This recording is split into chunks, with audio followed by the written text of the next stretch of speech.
আসসালামু আলাইকুম। সহজ শিক্ষণের পক্ষ থেকে আপনাকে স্বাগতম। এমএস ওয়ার্ড সিরিজ টিউটোরিয়ালে আজকে আমাদের 7 নম্বর ক্লাস। আজকের ক্লাসে যা যা থাকছে, কিভাবে একটি ফাইল বা ডকুমেন্টকে অটো সেভ বা স্বয়ংক্রিয়ভাবে সেভ করা যায় এবং সম্পূর্ণ ক্লাস মনে রাখার একটি শর্টকাট ওভারভিউ। আমরা যখন কোনো ফাইল বা ডকুমেন্ট নিয়ে কাজ করি, কাজের মাঝে ফাইলটি সেভ করা প্রয়োজন হয়। যদি সেভ না করি তাহলে বিদ্যুৎ চলে গেলে আমাদের টাইপ করা যে কাজগুলো থাকে সেগুলো নষ্ট হয়ে যাবে। অনেক সময় কাজের ব্যস্ততার জন্য ফাইল সেভ করা বিষয়টি আমাদের অনেকেরই মনে থাকে না। আমাদের এই সমস্যা সমাধানের জন্য আমরা যদি কম্পিউটারকে একটি নির্দিষ্ট কমান্ড দিয়ে রাখি, তাহলে ফাইলটি অটো সেভ হবে। বিদ্যুৎ চলে গেলে যদি পুনরায় কম্পিউটারটি চালু করা হয়, তাহলে মাইক্রোসফট ওয়ার্ড ফাইল বা এক্সেল যে কোনো ফাইল ওপেন করলে অটো সেভ ফাইলটি ওপেন হয়ে যাবে। অটো সেভ ফাইলটি ওপেন হওয়ার পর পূর্বের নামে আবার সেভ করে নিতে হয়। চলুন পুরো সিস্টেমটি একটু দেখে নিই। আপনি যদি ইউটিউব ভিউয়ার হয়ে থাকেন তাহলে চ্যানেলটি সাবস্ক্রাইব করে পাশে বেল আইকনটি ক্লিক করুন। আর যদি ফেসবুক ভিউয়ার হয়ে থাকেন তবে ফলো বাটনে ক্লিক করে রাখুন। তাহলে আমাদের পরবর্তী ক্লাসে ভিডিওগুলো আপনি খুব সহজেই পেয়ে যাবেন। আপনারা দেখতে পাচ্ছেন আমার সামনে একটি এমএস ওয়ার্ড ফাইল ওপেন করে রেখেছি। এই ফাইলটি আমি অটো সেভ করে আপনাদের দেখাবো। ফাইল বা ডকুমেন্টকে অটো সেভ করার জন্য যে কাজটি করতে হবে চলুন দেখে আসি। প্রথমে আপনাকে যেতে হবে ফাইল মেনু, আর 2007 ভার্সন হলে অফিস বাটন। এখান থেকে যাব আমরা save as option. Save as অপশনে ক্লিক করার পরে আমাদের সেভ অ্যাজ ডায়ালগ বক্সটি ওপেন হয়ে যাবে। যদি আপনার 7 বাদে অন্য কোনো ভার্সনের মাইক্রোসফট অফিস হয়ে থাকে, সেক্ষেত্রে আপনার ব্রাউজারে ক্লিক করে নেবেন। ব্রাউজারে ক্লিক করলে আমাদের সেভ অ্যাজ ডায়ালগ বক্সটি ওপেন হবে।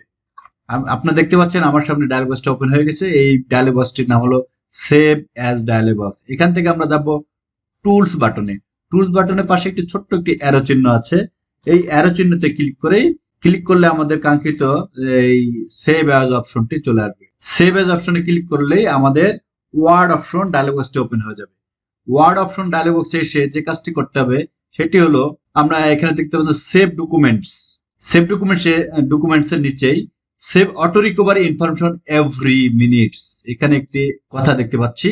এর পাশে চেক বক্স আছে। এই চেক বক্সে যদি টিক মার্ক না থাকে অবশ্যই টিক মার্ক করে নিতে হবে। টিক মার্ক দেওয়ার পরে একটু দেখে নেবেন, এটিতে টিক মার্ক না, সেভ অটো রিকভারি ইনফরমেশনে যদি টিক মার্ক না থাকে তাহলে এই যে 10 লেখা যেটা দেখতে পাচ্ছি আমরা, এই বক্সটি ঝাপসা হয়ে আছে। যখন আমরা এই সেভ অটো রিকভারি ইনফরমেশন এভরিতে চেক বক্সে ক্লিক করে দিব, তখন এটি এনেবল অবস্থায় চলে আসবে। এখানে এসে পাশে দেখতে পাচ্ছি 10 এবং সঙ্গে লেখা আছে মিনিটস। এর অর্থ হলো আপনার ফাইলটি যখন আপনি টিকমার্ক করে দিবেন, এটি অটোমেটিক 10 মিনিটস পর পর সেভ হতে থাকবে। আমরা যে কোনো মিনিটস এখানে দিতে পারবো। এটাকে উপরের অ্যারো এবং নিচের অ্যারোতে ক্লিক করলে কমবে, উপরের অ্যারোতে ক্লিক করলে বাড়বে, অথবা সিলেক্ট করে টাইপ করে দিলেও কাজ হবে। আমি এটিকে 1 মিনিটে রাখতেছি, অর্থাৎ আমি চাচ্ছি আমার এই ফাইলটি যখন আমি কাজ করব 1 মিনিট পর পর অটো সেভ হবে, যাতে আমাকে কন্ট্রোল এস বা ম্যানুয়ালি সেভ করতে না হয়। দেন যেটা করতে হবে, সিম্পলি ওকেতে ক্লিক করে দিব। ওকেতে ক্লিক করার পরে আমার যে সেভ অ্যাজ ডায়ালগ বক্সটি ছিল, এখানে সিম্পলি সেভ বাটনে ক্লিক করে দেব।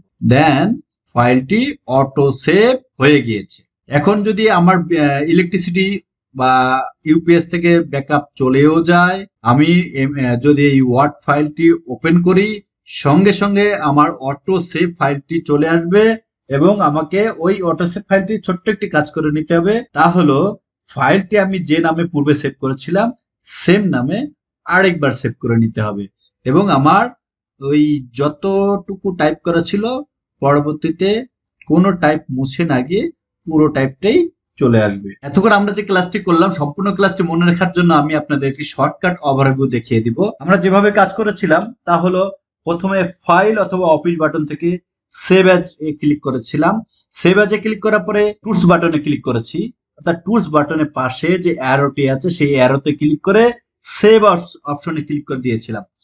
সেভ অপশনে ক্লিক করার পরে যে কাজটি করেছি, save auto recovery info every পাশে যে চেকবক্সটি ছিল ওটিতে ক্লিক করে দিয়েছি।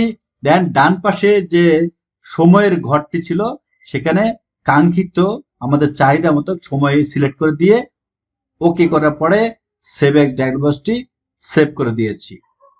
সিম্পলি এই ছিল অটো সেভ করার, ফাইল বা ডকুমেন্টস অটো সেভ করার পদ্ধতি।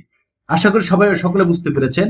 যদি কেউ বুঝতে না পারে তাহলে ভিডিওটা আরেকবার দেখে নেবেন এবং এই শর্টকাট ওভারভিউটি নোট ডাউন করে রাখবেন, ফিউচারে আপনার কাজে লাগবে। আপনি যদি ইউটিউব ভিউয়ার হয়ে থাকেন তাহলে চ্যানেলটি সাবস্ক্রাইব করে পাশে বেল আইকনটি ক্লিক করুন। আর যদি ফেসবুক ভিউয়ার হয়ে থাকেন তবে ফলো বাটনে ক্লিক করে রাখুন, তাহলে আমাদের পরবর্তী ক্লাসে ভিডিওগুলো আপনি খুব সহজেই পেয়ে যাবেন। আজকের মতো এখানে বিদায় নিচ্ছি। সবাই ভালো থাকবেন, প্র্যাকটিস করবেন এবং কোনো সমস্যা হলে অবশ্যই আমাকে কমেন্টসে জানাবেন, আমি আপনাদের সমস্যার সমাধান করার চেষ্টা করব। এই পর্যন্ত সবাই ভালো থাকেন। আসসালামু আলাইকুম।